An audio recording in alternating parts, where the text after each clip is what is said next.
So this here is Delores Winder. Her healing has been called, as you can see down here, one of the greatest healing miracles of the 20th century. This is her testimony.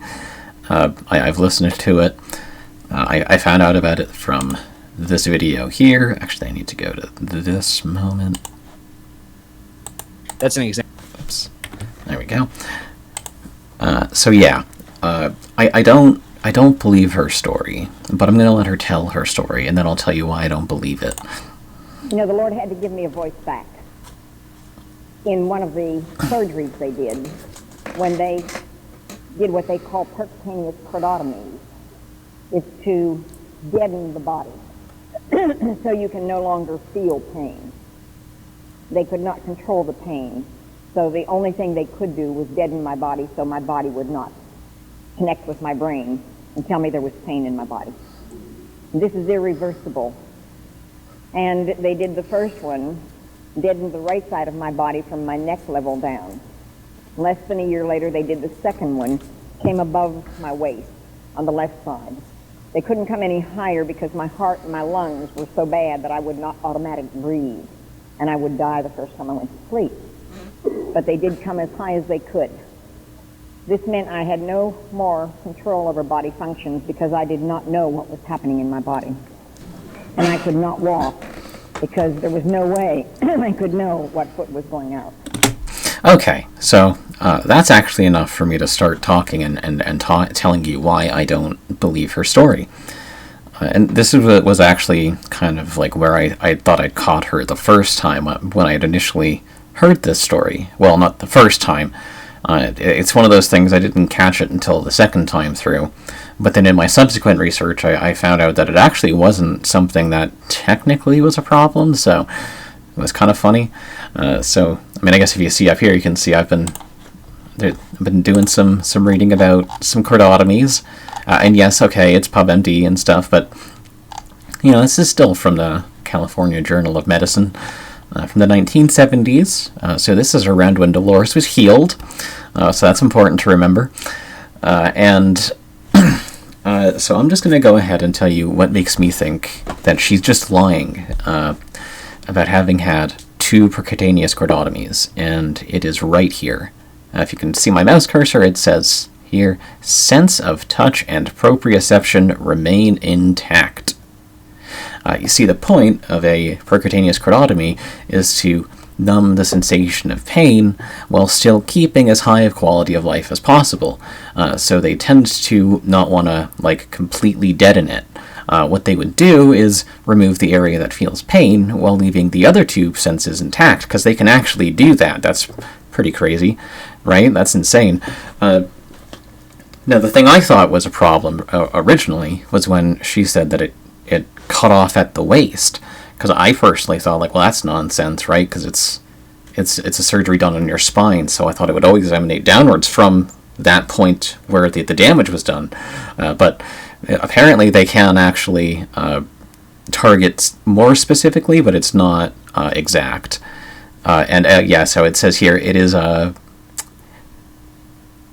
yeah, so the sense of touch and proprioception remain intact. It is not uncommon for the level of anesthesia to ascend within the first 24 hours after cordotomy, and no guarantee can be made that upper extremity will be spared when a lesion is made placed for analgesia of the lower extremity or trunk. So it is actually possible to do that, which I thought was interesting. But in general, the fact that she describes her cordotomy, though, as completely deadening her sensations and making it so she couldn't, like, know where her feet were, and that's proprioception is a fancy word for your like your body's sense of itself, and so, like, if you close your eyes, you know, you can still have an idea of where your arm is, right? You don't really need to look at your arm to know where your arm is because of your sense of proprioception. Like, you know, I can close my eyes and touch my nose, you know. Things like that are based on proprioception. So those 2 things should not be affected by a percutaneous cordotomy. And if they are, that's considered like a side effect and is not common. It is not something that should be happening. So the other problem comes in. Well, I'm just gonna. Oh, sorry, that was my program. I meant to go to that. I'm just gonna use a couple terms here. So a little lesson. So we of course have the term lateral, and that just means pertaining. Oh, because I can't spell.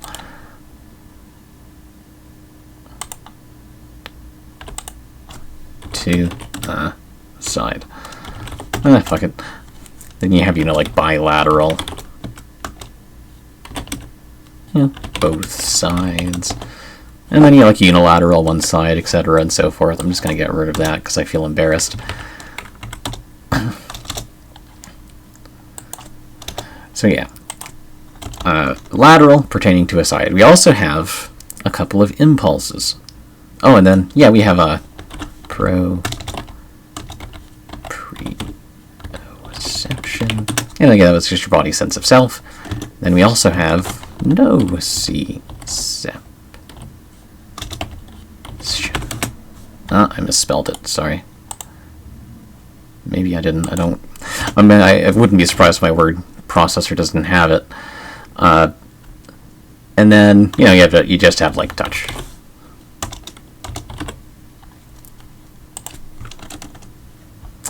So we have, these are all, they all have they're all like kinds of impulses associated with them. And their impulses go a certain way. And there's two forms of these kinds of impulses that I know of.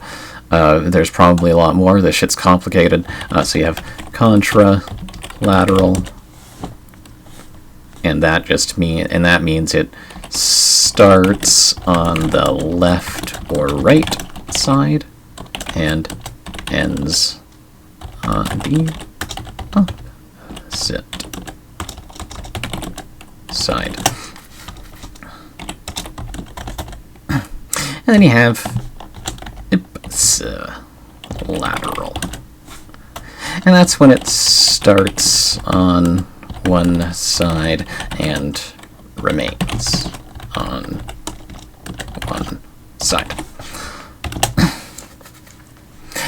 So, your sense of nociception here is a contralateral impulse.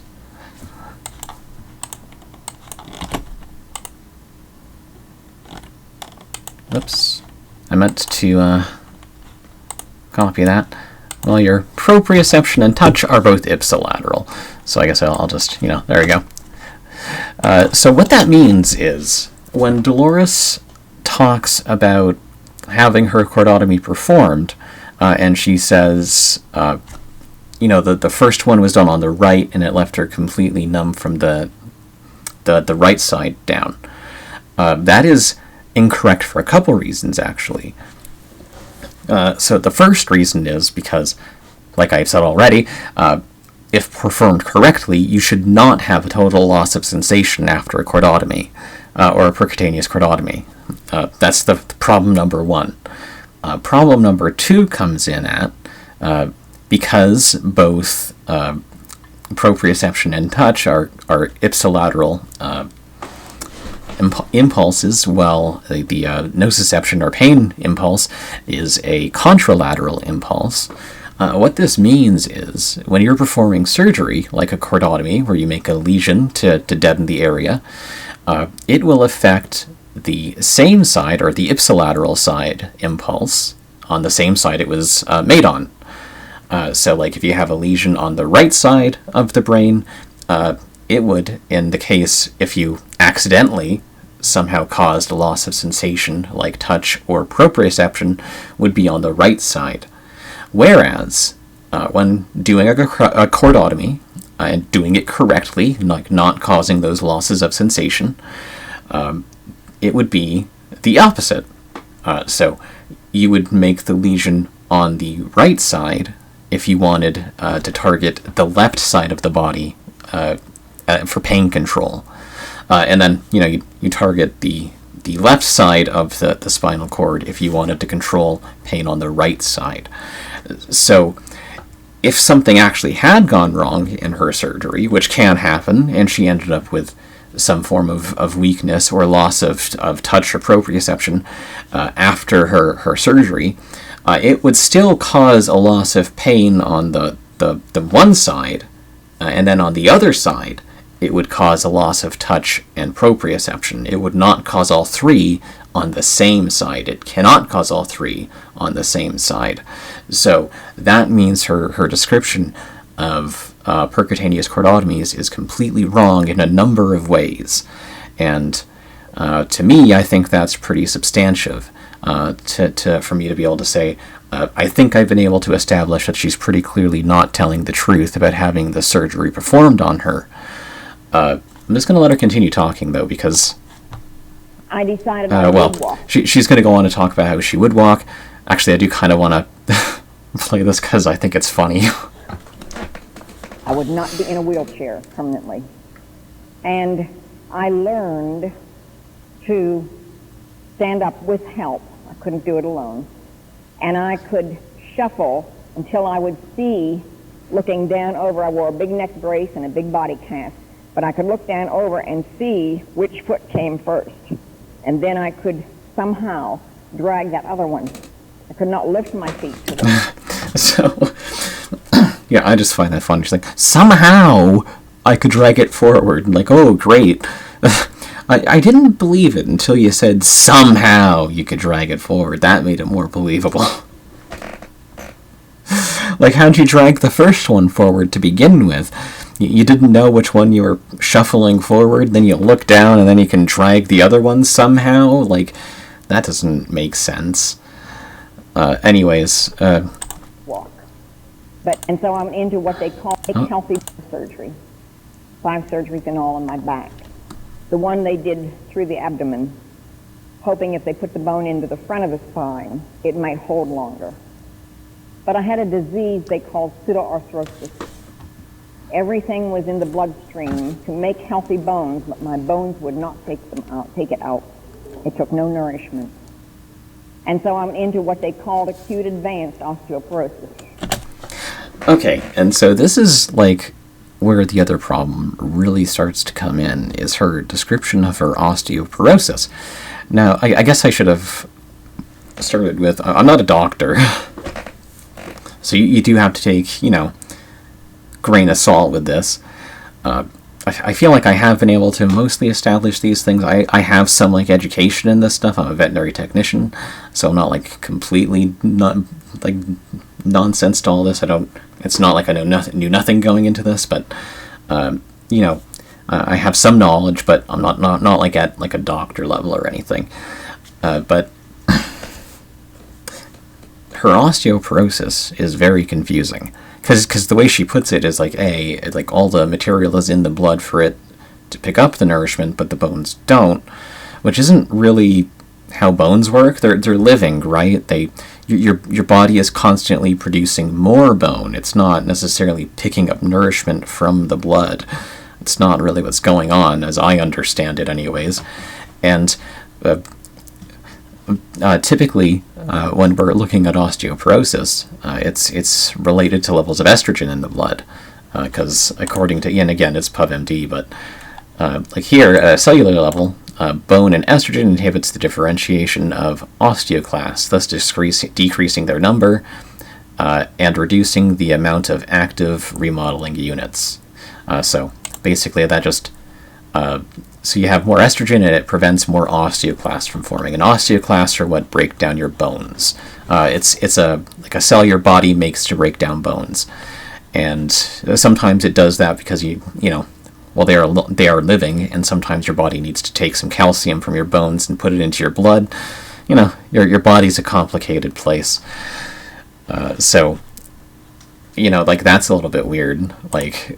She called it pseudoarthrosis, but that's a thing, but it's also called a false joint, and it's typically as a result of a failed spinal fusion, from what I've read, and because pseudo is false, and then arthro, like arthropod, or arthrosis is like a joint formation.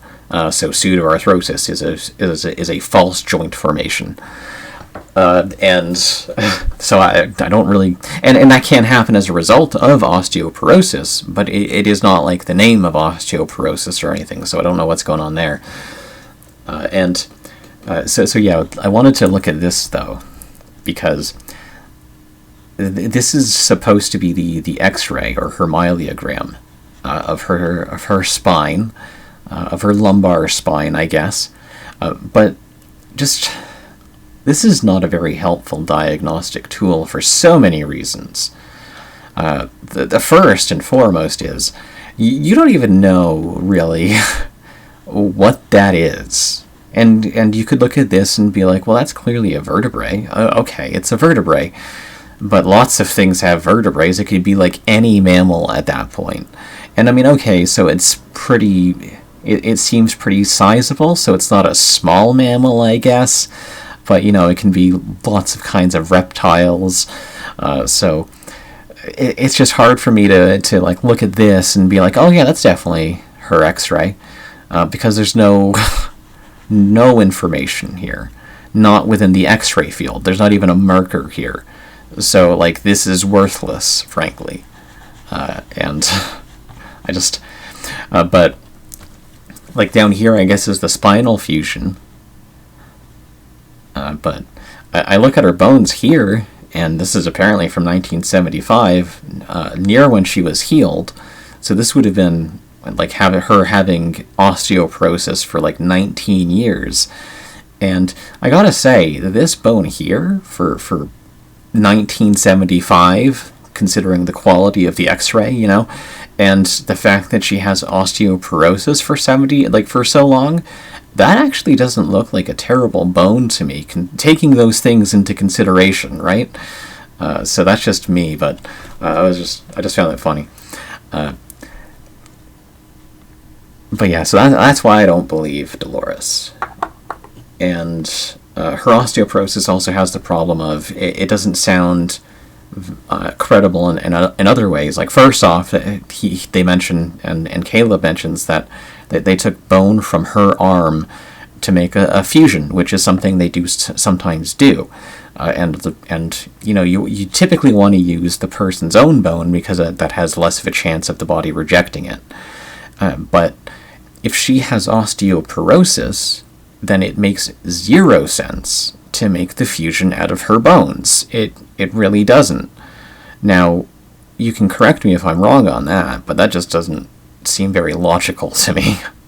Because, you know, if all the nutrients are in the blood, but your bones can't pick them up, that would affect all of your bones, not just some of them. And that's typically what happens with osteoporosis, right? It doesn't just affect like one area and then creep up like she describes, like up the spine. I didn't play that part, but she does say that, and if you want, you can go to this, you know, this is a free to watch YouTube video, so you can listen to it if you want. I've listened to it so many times. I've listened to it like 4 or 5 times in its entirety. And yeah. So the other person I want to talk about really quick is Leo. Not Leo. This isn't Leo, sorry. This is Leo's doctor. And I want to talk about it because Leo also has had percutaneous chordotomies performed, or he claims to have. And I just want to cover him really quick because it should be pretty quick.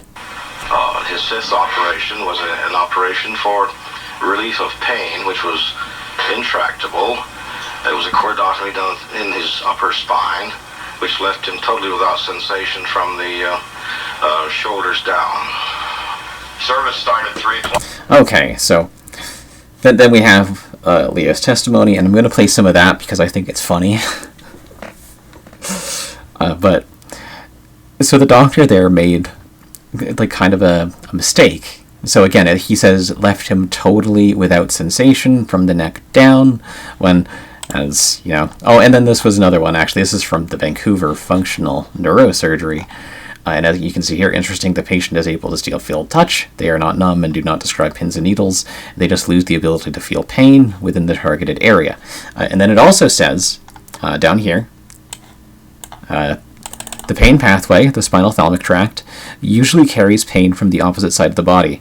Therefore, a right chordotomy is used to eliminate pain from the left side of the body, and we have not performed bilateral chordotomies, although they have previously been described in the literature. If a patient has a right chordotomy to eliminate left-sided pain and later develops right-bodied pain, the chordotomy will not stop the new right-sided pain. This is very much a one-sided operation, and we are therefore looking for patients with one-sided pain for this procedure. And so what that means is, when the doctor says he had his 6th surgery, a chordotomy, what he should be saying, if we go back to our medical terms here, is a bilateral chordotomy. That would be the correct terminology. Or he would say he had 2 chordotomies, because he would have to have 2 in order for it to leave him totally without sensation from the neck down, and again, it shouldn't leave him totally without sensation from the neck down if they have performed it correctly. So that's just a bit of a contradiction there. And then, of reality anyways. Now, and here's why I find this funny. And now this isn't the best quality, maybe I'll just increase this to make it even bigger. I'm not sure if that helps, but watch his eyes. The pain kept getting worse all afternoon, to a point where I was considering leaving. About 6 o'clock, Father asked for prayers from everyone in church, so that there would be a visual healing, is the way he put it. And everybody... So did you all see that? Okay, let's go back. To start at 3 o'clock. The pain Look at it. kept getting worse all afternoon, to a point where I was considering leaving. About 6 o'clock, Father... And he pauses, and then... asked for prayers. It's because... he's... is it just me, or is he clearly reading from a cue card? I think he's pretty clearly reading from a cue card. That's why he had to pause there. He had to pause and read some more. You know? Seems a little weird if it actually happened to him. Why does he have to read his own story off of cue cards? Maybe he's just really nervous on camera. Everyone in church, so that there would be a visual healing, is the way he put it. And everybody prayed for the next 10 minutes. And you could argue that, maybe that part he had to read, but, he pretty clearly reading the whole thing. Turned around, took the holy water off the altar, walked right across the sanctuary up to me, blessed me, said a prayer. He put his hand out, in the name of Jesus Christ, rise, and there I was standing, not realizing that I was standing. Oh man, I shouldn't laugh, but I don't know, it definitely looks like he's reading from a cue card to me.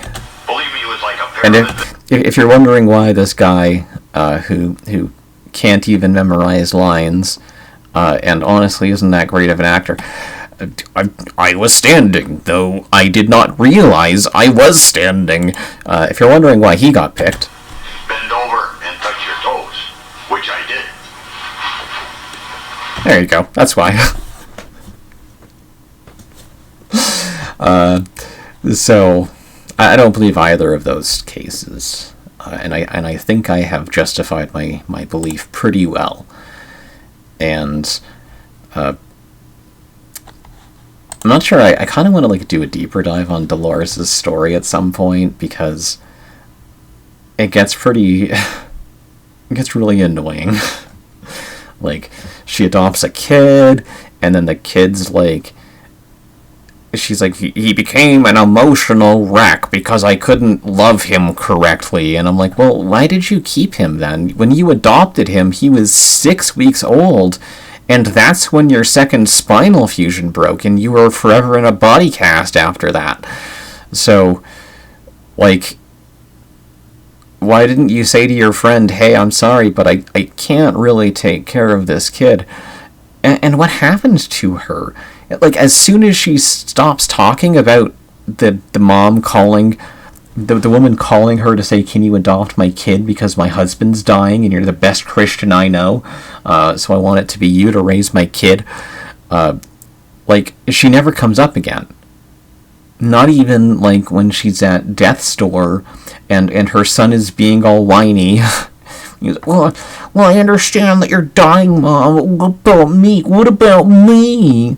And it's like, well, what about your birth mother, dude? You have a birth mother. Like, hasn't she come over and helped? Has she not done anything? Like, I understand that she has to help take care of her husband who is dying, but, I mean, how long was he dying for? Sorry. I guess that's most of what I wanted to say about that, actually. Yeah, her story's kind of ridiculous in that way. And I hope I've justified myself there.